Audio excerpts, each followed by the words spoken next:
Continuamos con el ejercicio 13 del tema 2 de la primera ley de la termodinámica. Es el ejercicio 3.9 del renuncio y nos dice que 3 moles de un gas ideal se expanden reversiblemente e isotérmicamente. Tenemos una expansión reversible e isotérmica a 26 grados, que son 300 Kelvin de temperatura, frente a una presión exterior constante de una atmósfera. Bien, esto ya nos está indicando que se trata de un proceso irreversible porque ponemos una presión determinada en el exterior de nuestro cilindro y por tanto esa compresión bajo esa presión exterior, que siempre es de una atmósfera, hace que el proceso ocurra de forma muy rápida y no a través de etapas de equilibrio infinitesimales. Estamos ante un proceso irreversible. Y la compresión va desde un volumen de 10 litros hasta un volumen final de 50 litros. Perdón, es una expansión. Compresión no, una expansión. Bien, vamos a hacer un pequeño esquema. Tenemos un cilindro con un pistón, un gas ideal, y ponemos fuera una presión exterior de una atmósfera. Dentro se entiende que hay una presión mayor y por tanto el gas tiende a expandirse. El cilindro, el pistón tiende a desplazarse hacia arriba. El gas aumentará su volumen. Tenemos una temperatura T1, estado 1, T1 300 Kelvin, que son los 26,85 grados, que se mantiene constante, por tanto después de la expansión vamos a tener exactamente la misma temperatura. Vamos a dibujar aquí la situación al final, en la que el gas ya ha incrementado su volumen y la P exterior sigue siendo la misma, una atmósfera. Bien, aquí lo lógico es pensar que una vez que se alcance el equilibrio mecánico, ¿no?, pues lógicamente la presión interior será también de una atmósfera, porque el equilibrio mecánico llegará cuando la presión dentro y fuera se igualen.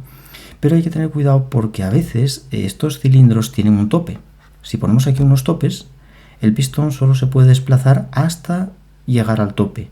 No puede seguir desplazándose hacia arriba y por tanto la presión dentro puede que no sea la misma que hay fuera.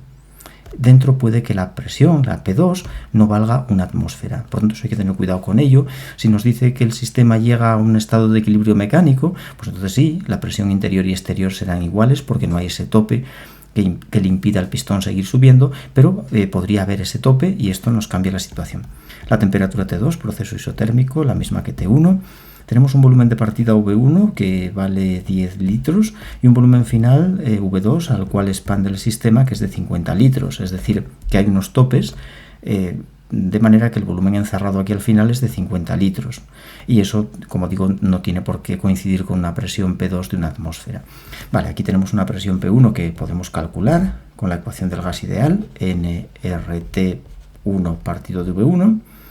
Y aquí tenemos una presión P2 que también podemos calcular si queremos. No sé si nos hace falta, pero también porque tenemos los moles, son 3 moles de gas ideal y por tanto al tener temperatura y volumen puedo calcular las presiones con el gas, la ecuación del gas ideal.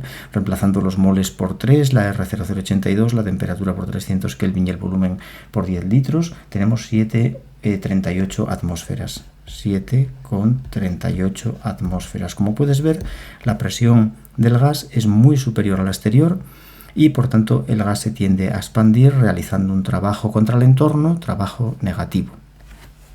Bien, y también si queremos podemos hallar también la presión P2 para comprobar que efectivamente hay unos topes que impiden al pistón subir lo necesario, lo suficiente para llegar al equilibrio mecánico. nRT2 partido de V2, reemplazando pues todo igual, el volumen por 50 litros, obtengo 1,48 atmósferas. 1,48 atmósferas. Bien, vamos a ver qué nos piden. Dice que calculemos para esta expansión isotérmica irreversible, calor, trabajo, cambio de energía interna y entalpía. Como estamos ante un gas ideal, la energía interna y la entalpía son funciones exclusivas de la temperatura y por tanto la variación de energía interna en este proceso es cero y la variación de entalpía también es cero. Esto es válido, sea un proceso reversible o irreversible, no nos importa, porque son funciones de estado, no dependen del camino seguido, dependen solo de estados inicial y final. Y como la temperatura inicial y final es la misma, no puede haber variación en estas funciones termodinámicas. Bien, el primer principio nos dice que el cambio de energía interna es calor más trabajo y en consecuencia, como no hay cambio de energía interna, calor es igual a menos trabajo. Y voy a hallar el trabajo, que es un trabajo irreversible y que viene dado por el producto de la P exterior, de la presión exterior, por la variación de volumen. Fácil de calcular. Trabajo irreversible igual a menos P exterior, que es una atmósfera, por el cambio de volumen, volumen final 50 litros, menos volumen inicial 10 litros. Multiplicamos por 101,3 julios, que es una atmósfera litro, y tenemos nuestro trabajo. Trabajo irreversible de menos 4052 julios. Bien, el calor intercambiado, el mismo valor pero positivo, más 4052 julios. Como es una expansión, tenemos que aportar un calor al sistema, ya que realizamos calor positivo, ya que estamos realizando un trabajo negativo. Bien, es muy simple el ejercicio.